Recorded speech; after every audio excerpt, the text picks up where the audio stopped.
Je vais vous expliquer l'histoire de mes symptômes concernant la maladie de Lyme dont j'ai été diagnostiquée il y a 5 mois.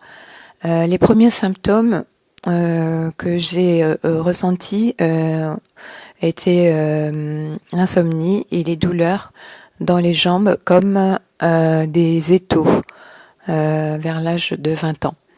À cette époque, je commençais mes études de médecine et je ne pouvais pas rester debout plus d'une minute sans ressentir les étaux dans les mollets, des mollets jusqu'aux cuisses. L'insomnie est aussi apparue, de grosses difficultés de plus en plus importantes à l'endormissement et des réveils nocturnes de plus en plus fréquents, jusqu'à 4 fois par nuit. Quand j'étais de garde à l'hôpital, je mettais 1 semaine à récupérer, contrairement à mes collègues. J'ai commencé à prendre des somnifères. J'ai fait ensuite 2 grossesses extra-utérines à l'âge de 22 ans, et puis une tentative de suicide au somnifère, du fait d'avoir perdu ces 2 grossesses. J'ai arrêté mes études suite à la première GEU pendant 1 an. Et j'avais à cette époque de grosses douleurs musculaires diffuses dans le dos et dans les jambes. J'ai repris mes études donc à la fac, mais ça a été très très dur.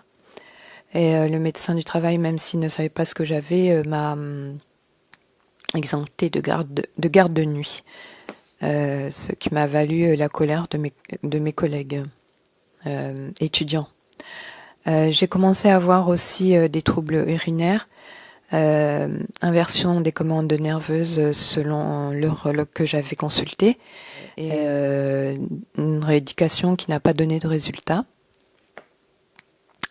J'ai finalement eu mon diplôme en 2006 et je suis partie faire des remplacements en Nouvelle-Calédonie, mais j'étais de plus en plus fatiguée et je pouvais travailler 1 semaine et je devais récupérer au moins 2 mois. On m'a alors diagnostiqué une apnée du sommeil parce que j'avais un indice d'apnée-hypopnée à 48 par heure, alors que la normale est à peu près 10 par heure. Donc j'ai été mise sous ventilation non invasive, mais au bout de 2 ans, ma symptomatologie s'était encore aggravée et la fatigue aussi. Donc je suis retournée voir le pneumo qui m'a dit de partir soit en Australie, soit en France pour faire des bilans plus approfondis. Donc je suis revenue en France en 2010. J'ai eu un rendez-vous en neurologie spécialisée dans les maladies rares. En 2012, j'ai donc eu 2 années d'attente pour avoir ce rendez-vous.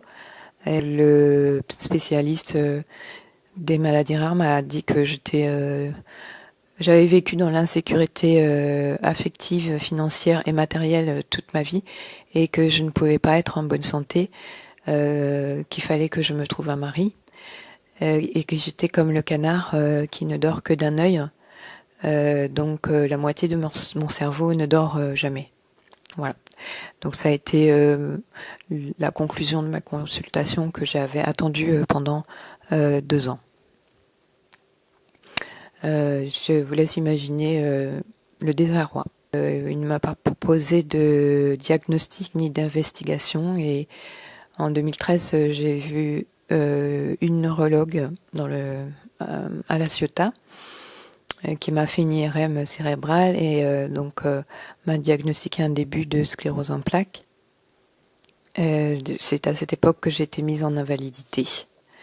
Depuis, je ne travaille plus. J'ai des périodes où je ne peux plus marcher, ni parler pendant 2 mois ou 3 mois.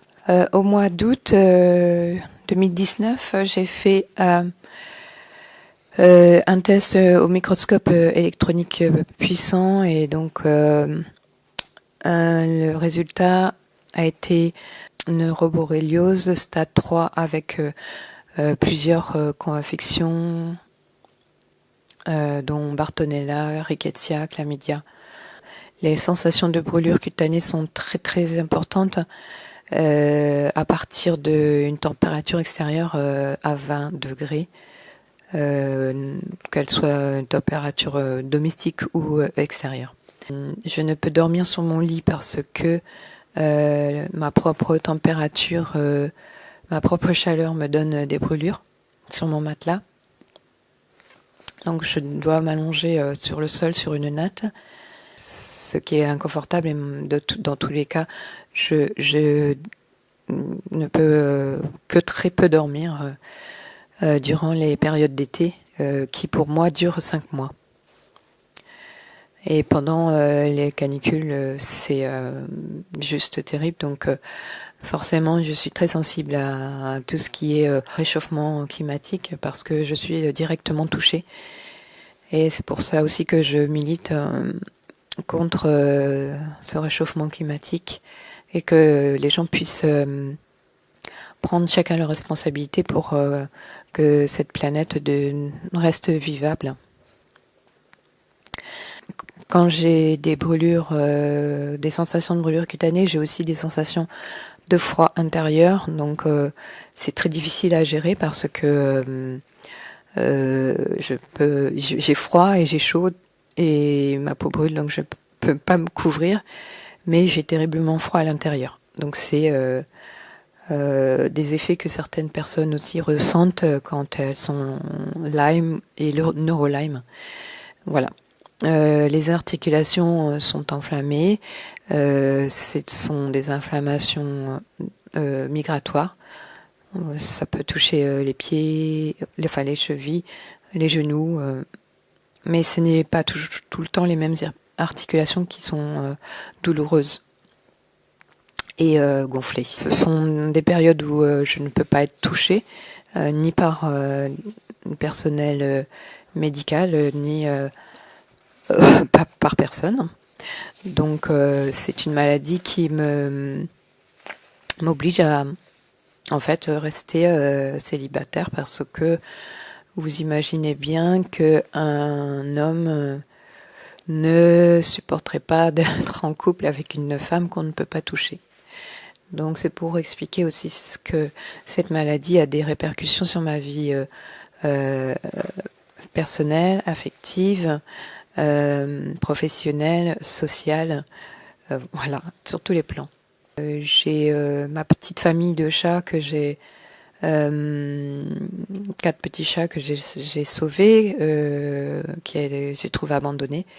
Voilà, c'est ma famille aussi je dirais ma raison de vivre parce que bien difficile de vouloir rester en vie quand on ressent tout ça et qu'on ne trouve pas les solutions. Bien sûr, je fais attention à tout ce qui rentre dans mon corps au niveau alimentation et médicaments, et je limite au possible ce qui est chimique, mais voilà, il y a des situations où effectivement on ne peut pas s'en passer, et voilà, je suis en cure d'antibiothérapie pour 1 mois.